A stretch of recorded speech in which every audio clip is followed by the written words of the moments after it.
Vice President Sara Duterte not mincing words as she again slams the Marcos administration over various issues, including the president's ability to lead. Hannity reports. Alam nyo kasi, ang pagiging Pangulo, dapat nasa tamang pag-iisip ka. A straight dig from Vice President Sara Duterte during a rally of OFWs in support of her father, former President Rodrigo Duterte, who is currently in ICC custody. The crowd chanted for President Bongbong Marcos to step down.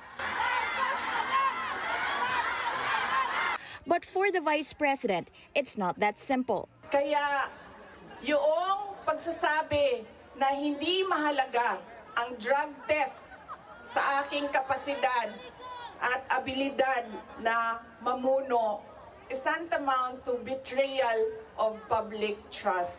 She says a president must prove fitness to lead, starting with decision-making.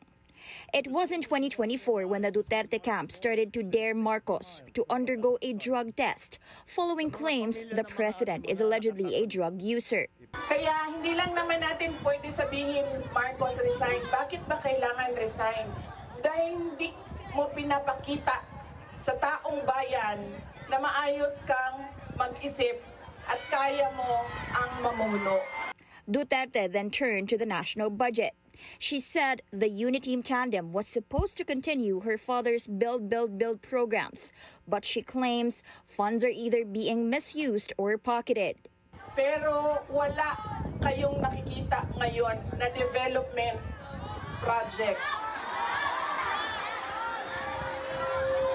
Dahil lahat yon ay nakatago sa mga proyekto na pamigay o nandoon lang sa bulsa ng kontraktor at ng politiko.